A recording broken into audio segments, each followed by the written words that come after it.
Hi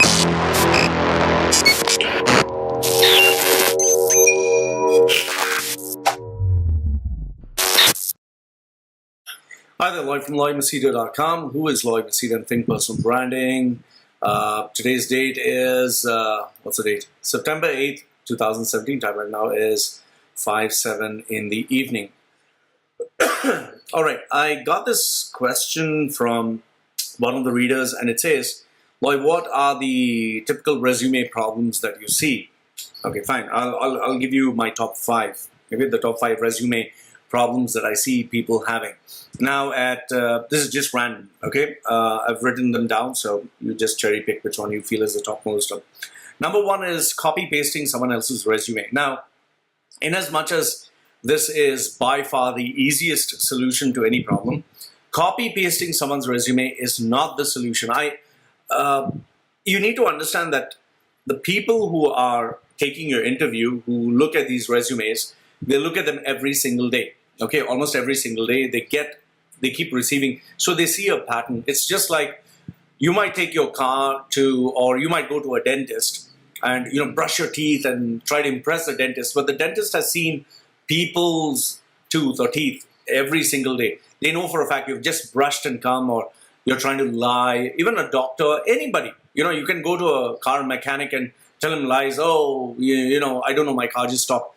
He would just look at it and he'll tell you exactly what did you do, or most probably you did, to which the damage has taken place. So when you're trying to copy paste a resume, people can make out, I can absolutely make out by speaking to an individual if I know that he has copied a resume or not. So please, copying a color or copying a design or copy pasting these words, flowery words, it doesn't make sense. You need to make your resume a conversation where it grabs a person's attention and speaks volumes about you. For that, you need professional guidance. You can't just copy paste. So you might think you're the smartest guy on the planet who got this exclusive resume and copied it. It's not going to work. So that is problem number one.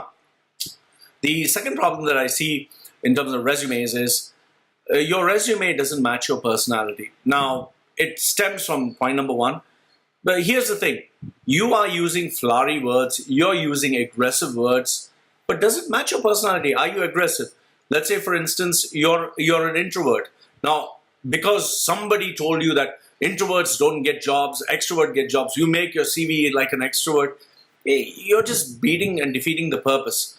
Let's assume that you are not a person who pays attention to detail, and you made your CV very detailed and very impressive. It's not going to match. Okay, people can see through it when they take your interview. So make sure that it matches your personality. It is an extension of who you are.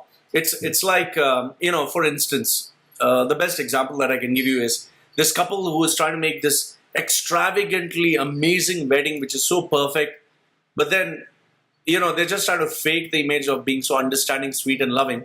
But in real life, they fight like cats and dogs, and they're not having a rich life.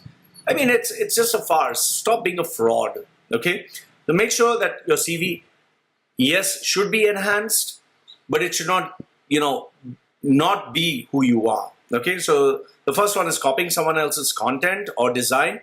The second one is it not matching your personality. The third one is overselling. Please, please, please do not oversell. You're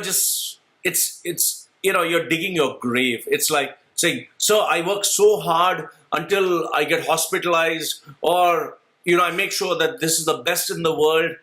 If you're the best in the world, why are you bloody without a job? You should be having a job. You're not having a job because you're not the best in the world. Oh, my weakness is I'm so obsessed about my work, I faint. Yeah, right. If you are so good, nobody won't want to leave you, man. Come on, stop overselling.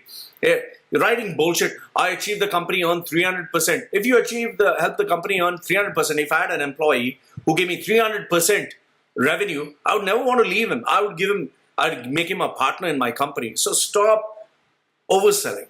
The other one is just the opposite, underselling.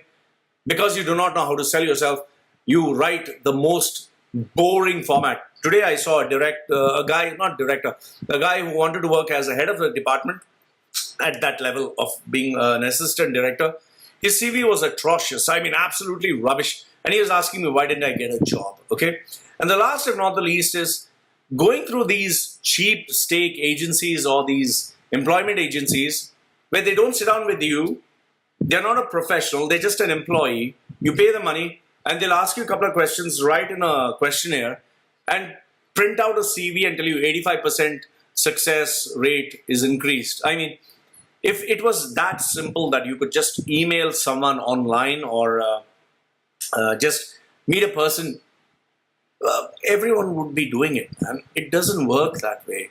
If you have to make a proper resume, the professional has to sit down with you, dig deep, take interest, create a document that will be there for the rest of your life and not something that you will use only today and tomorrow you'll change. No, it is an extension of your personality, your brand.